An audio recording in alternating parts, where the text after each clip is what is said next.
धन्यवाद पंकज जी। अ, धन्यवाद सारे गणमान्य जो सदस्य हमारे साथ जुड़े हुए हैं। आज जो महत्वपूर्ण चीज इस सेशन से हमें सिर्फ इस सेशन की नहीं, हमारे लाइफ की एक बहुत इंपॉर्टेंट बात है, क्योंकि हमें ह्यूमन बीइंग को जितना ईश्वर ने टाइम दिया है, उतना किसी और स्पेसिमेन को टाइम नहीं दिया है अपने आप को प्रूव करने की।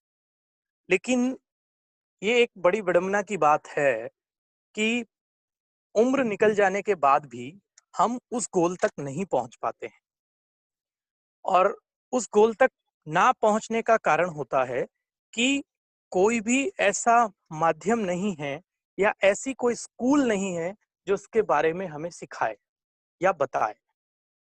नॉर्मली जीवन में जिन चीजों की आवश्यकता होती है, जिनको हम बोल सकते हैं लिविंग स्किल्स, जो हैं, जो इस धरती के हर स्पेसिमेन के पास है कि जिंदा कैसे रहा जाए। लेकिन उसके ऊपर, लिविंग स्किल के ऊपर, कुछ लाइफ स्किल्स भी होती है कि जीवन को सुंदरता से कैसे जिया जाए, आनंद लेके कैसे जिया जाए, और उसके लिए जो जरूरी चीजें हैं वो जीवन में समय रहते अचीव की जाए।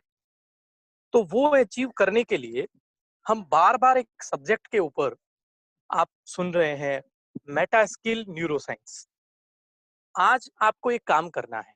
आज आपको मेरे कहने से गूगल पे सिर्फ इस सब्जेक्ट को सर्च करना है और लिखना क्या है, meta skill neuroscience in 21st century. या आप ये भी लिख सकते हैं, highest demandable skill in 21st century. आप देखेंगे कि दुनिया की जो नंबर 1 मैगजीन के रूप में आंकी जाती है, फॉर्च्यून 500 कंपनीज को जो कवर करती है, वो मैगजीन इसके बारे में लिखती है कि 21वीं सदी जो है वो मेटा स्किल और न्यूरो साइंस को डेडिकेट रहेगी। वो इसलिए क्योंकि इस स्किल को जीवन की परमानेंट स्किल के रूप में देखा जा रहा है, मेटा स्किल। क्योंकि मेटा स्किल से दूसरी सारी स्किल कैसे आदमी एक्वायर करे, ये आदमी सीखता है। इसको हम सिंपल भाषा में समझें तो एजुकेशन के जो मायने हैं वो समय के साथ बदले हैं। एक समय ऐसा था जब एजुकेशन का मीनिंग सिर्फ इंफॉर्मेशन गेदर करना होता था और आदमी सफल हो जाता था। लाइक हम 70s की बात करें तो जो व्यक्ति, मेरे ख्याल से 10वीं 12वीं या ग्रेजुएशन थे, उनको आसानी से जॉब उपलब्ध थी। इवन हमारे फादर या उनके फादर के पास ये अवेलेबिलिटी या अपॉर्चुनिटी थी, क्योंकि उन्होंने इंफॉर्मेशन गेदर की और 10th या 12th क्लियर की और जॉब खड़ी थी सामने, इंतजार कर रही थी। उसके बाद अगले 2 डिकेड्स में एजुकेशन के मायने थोड़े बदल गए और एजुकेशन का मीनिंग हो गया कि सिर्फ इंफॉर्मेशन गैदर करने से काम नहीं चलेगा, आपको नॉलेज भी उसका प्रॉपर होना चाहिए और उस नॉलेज को एज ए अप्लाइड नॉलेज आपको टेस्ट देना होगा। तो उसके बाद ये कंपटीशन टेस्ट का सिलसिला शुरू हो गया और फिर इंफॉर्मेशन गैदरिंग ही एजुकेशन नहीं रह गई। आपको नॉलेज होना चाहिए और अप्लाइड नॉलेज भी आपका ठीक होना चाहिए। ऑन टाइम सारे क्वेश्चन सॉल्व करेंगे, then you will clear your exam. लेकिन पिछले कुछ सालों में, पिछले डिकेड में इसका और भी मायना बदल गया। और एजुकेशन का जो मीनिंग पहले सिर्फ ये था कि इंफॉर्मेशन गैदर करिए, उसके बाद था कि सिर्फ नॉलेज लीजिए। अब इंफॉर्मेशन का मतलब जो पिछले एक डिकेड में हुआ वो हो गया हाउ टू थिंक। आप इंफॉर्मेशन से नॉलेज लेके कैसे सोचने की प्रक्रिया आपकी बन रही है, आप कैसा सोचते हैं, वो एजुकेशन हो गई। लेकिन 21वीं सदी में जो आने वाले 2 डिकेड्स हैं, 2000, जब आपका बच्चा जो आज स्कूल में पढ़ रहा है वो जब प्रोफेशनल बनेगा, तब पूरा सिनेरियो चेंज हो जाएगा दुनिया का।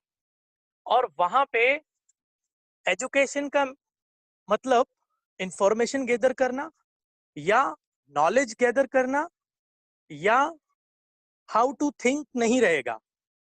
Education means how to act, या एक शब्द में, सिंपल शब्द में समझाऊं, सेल्फ कॉन्शियसनेस या सेल्फ अवेयरनेस जो है वो एजुकेशन का मीनिंग बन जाएगा। आप एजुकेशन लेके कैसे एक्ट कर रहे हैं सोसाइटी में, उसके ऊपर आपकी वैल्यू बनेगी। और वो जो एक्ट हम करते हैं, वो एक्ट कराने की जो प्रक्रिया है ब्रेन में, या किसी भी स्किल को सीखने की प्रक्रिया है, वो मेटा स्किल है।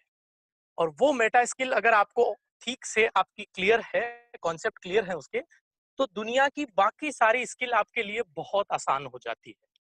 तो ये जो सब्जेक्ट है आने वाले 20 साल में मोस्ट डिमांडेबल सब्जेक्ट बनने वाला है, और फोर्ब्स मैगजीन इसको टॉप प्रायोरिटी पे रख रही है।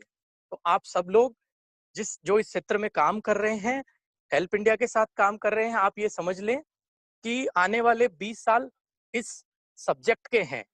आने वाले 20 साल जो बिजनेस आप कर रहे हैं, जिसको सोशल एंटरप्रेन्योरशिप बोल रहे हैं, इसके हैं। गूगल पे जाके डालिए, what is the basic difference between entrepreneur and social entrepreneur, how social entrepreneurship is better than entrepreneur. आप देखेंगे कि अभी तो इंडिया में एंटरप्रेन्योरशिप के कोर्स चल रहे हैं, लेकिन हम उससे भी 2 कदम आगे जाके बात कर रहे हैं। जो दुनिया के मोस्ट एडवांस कंट्रीज उनको ट्राई कर रही है, अभी वो भी ट्राई कर रही है, एग्जीक्यूशन 100% नहीं है वहां पे। वो चीज अगर हम आज सीख गए और हमारे आने वाली पीढ़ी को हमने अवेयर कर दिया, तो हमारा कंट्री जिस रेट ऑफ स्पीड से बढ़ रहा है, वो रेट ऑफ स्पीड बहुत ज्यादा हो जाएगी। तो मेरा आप सभी सदस्यों से, जो भी इस सेशन में मेरे साथ बने हुए हैं, आज मेरी इस बात को बड़ा ध्यान से आपको सुनना है, समझना है, और इस स्किल के माध्यम से हम हमारे जीवन की जो प्रायोरिटी है आज की, देखिए आज की और कल की प्रायोरिटी भी चेंज होगी। आज प्रायोरिटी है कि आप प्रॉस्परस आपको होना पड़ेगा। इवन अगर आप नहीं हैं, तो आपके सामने एक समस्या खड़ी हो जाएगी कि आपको महीने का जो आपका एक्सपेंसेस है वो आप मीट आउट नहीं कर पाएंगे, ईयरली आपके एक्सपेंसेस हैं वो आप मीट आउट नहीं कर पाएंगे। इसलिए प्रॉस्पेरिटी जिंदगी में लाना बहुत जरूरी है, और उसके लिए प्रॉस्पेरिटी को सीधा सीधा अभी मनी से कंपेयर करने लग गए हैं लोग। जितना ज्यादा आपका डिमांड है, उससे ज्यादा सप्लाई होनी चाहिए, तो एक सुखी जीवन आप जी सकते हैं। तो आज मैं जो बात करूंगा, मेटा स्किल या न्यूरो साइंस क्या बोलती है कि जीवन में कैसे आप प्रॉस्पेरिटी को एक थंब रूल की तरह यूज कर सकते हैं या उसका लाभ ले सकते हैं। मेटा स्किल का पहला प्रिंसिपल जो प्रॉस्पेरिटी को लेके है, वो है begin with the and in mind. देखिए बिल्कुल अलग बात बोलती है मेटा स्किल। ये बोल रही है कि शुरू करिए begin with the and in mind, मतलब अपने दिमाग में किसी कार्य की शुरुआत, उस कार्य का अंत क्या है वो सोच के करिए। अगर आप प्रॉस्पेरिटी चाहते हैं लाइफ में, कोई भी कार्य आप करें, आप उसको एक यात्रा के रूप में देखें। मैं आज इसको शुरू करके क्या क्या मुकाम इससे हासिल कर सकता हूं। आपको ये भी समझ में आएगा जब आप उसको एक जर्नी की तरह देखेंगे कि इसमें ग्राफ पीक पे भी जा रहा है आपका और माइनस में भी जाएगा। तो जब माइनस में जाएगा तो आप क्या करेंगे? अकॉर्डिंग टू मेटा स्किल, ये जो स्किल है, ये जीवन की प्रॉब्लम से लड़ने के लिए भी इस्तेमाल की जा सकती है। वो कैसे, उसको थोड़ा सा समझते हैं। हम जीवन की लड़ाइयों में इसको ऐसे इस्तेमाल कर सकते हैं, जैसे आपके सामने कोई प्रॉब्लम आ गई। जैसे ही प्रॉब्लम आती है, आपको ये सोचना है कि इस प्रॉब्लम का लास्ट डेड एंड क्या है। अगर आपका दिमाग वो प्रॉब्लम आते ही सोच लेता है और आप अपने ब्रेन को समझाने में सफल हो जाते हैं, तो वो समस्या कितनी भी बड़ी हो, आपके लिए उसको सॉल्व करना बहुत आसान है। तो प्रॉस्पेरिटी का पहला रूल भी ये बोलता है, जो लोग डायरेक्ट इम्प्लीमेंट फेज में आके काम करते हैं, मैंने कई बार पहले सेशन में बताया है कि पहले आपको कोई चीज है उसे सोच में तैयार करना है, उसके बाद उस पे विश्वास का जो तराजू है उस पे उसको तोलना है। जब दोनों तराजुओं में आपके 100 नंबर आ जाए, फिर काम के बारे में सोचना है। तो ये सिद्धांत भी उनसे मिलता जुलता है। ये बोलता है आप शुरू करिए, आपके दिमाग में उस चीज को लेके अंतिम सोच क्या आ रही है वहां तक का सोच लीजिए और फिर शुरू करिए। तो उससे ये फायदा होगा, रास्ते में जो सोच आएगी आप बोलेंगे कि इसके बारे में तो मैंने पहले दिन ही सोच लिया। और जितने लोग इस सोच के साथ काम करते हैं उनको उनके बिजनेस में, उनके प्रोफेशनल लाइफ में बहुत ही कम हर्डल्स आती है। क्योंकि आप कार्य को आगे बढ़ाने के बाद अगर नेगेटिव विचार कोई आया और उसे बीच में आपने लपक लिया काम करते करते, तो वो आपका पूरा काम तबाह कर देगा। तो कार्य शुरू करने से पहले ही दिमाग को लास्ट सिरे तक वो क्या क्या सोच रहा है, कैसे सोच रहा है, पूरा उसके लिए प्रिपेयर हो जाइए, फिर कार्य की शुरुआत करिए।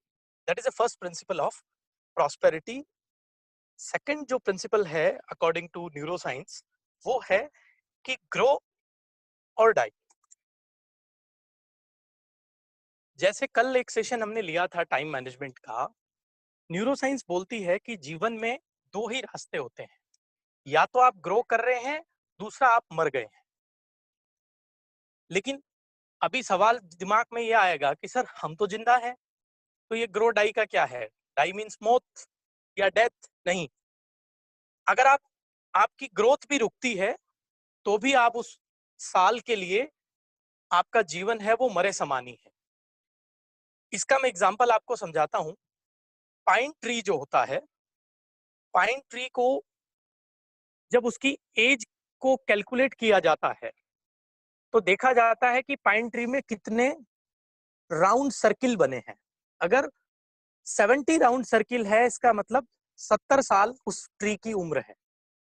लेकिन ये देखने में आता है कि कुछ सालों में पाइन ट्री का जो रिंग है वो मोटा है, कुछ सालों में उसका बहुत पतला है, और कुछ साल ऐसे होते हैं जिनमें वो अच्छे से बना नहीं है, बहुत पतला बारीक रिंग आती है। तो उस साल उस पाइन ट्री को डेड ट्री भी माना जाता है, या वो रिंग बनना जब बंद हो जाए तो भी ये माना जाता है कि पाइन ट्री डेड हो गया। वैसे ही दोस्तों हमारा जीवन है, अगर हम ग्रोथ नहीं कर रहे हैं तो हमारा जीवन ये समझ लीजिए उसी समय समाप्त हो गया है। इवन हम काट रहे हैं, लेकिन काटना और जीने में फर्क है। तीसरा जो प्रिंसिपल है प्रॉस्पेरिटी का, वो ये है, यू डू इट और यू डोंट डू इट।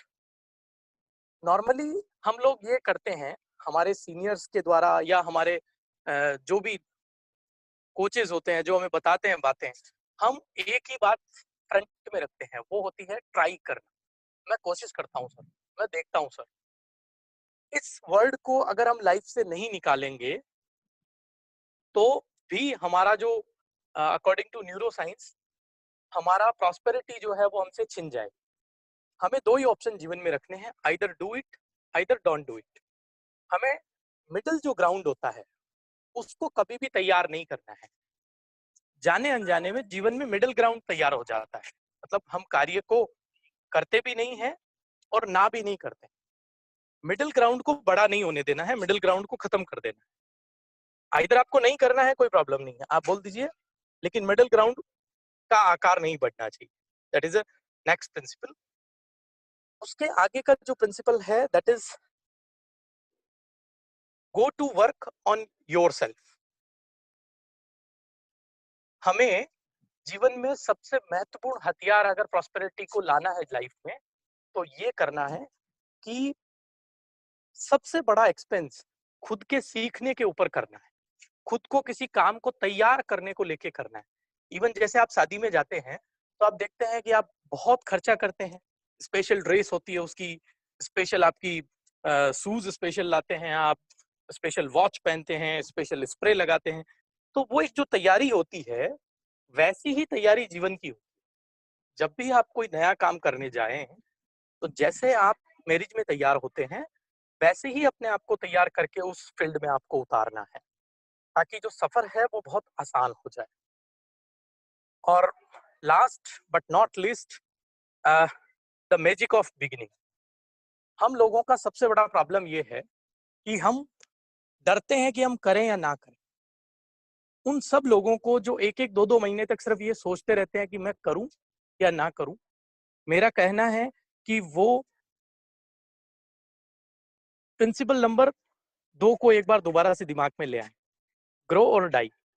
अगर आपने सोचने में भी 2 3 4 महीने किल कर दिए तो भी आप एक काम कर रहे हैं। वो क्या? आप अपने आप को डाई कर रहे हैं। तो सोचना नहीं है, आपको करना है। जब आपसे अगर कोई गलती हो गई काम को करने में, तो आप उसे पीछे से भी रेक्टिफाई कर सकते हैं।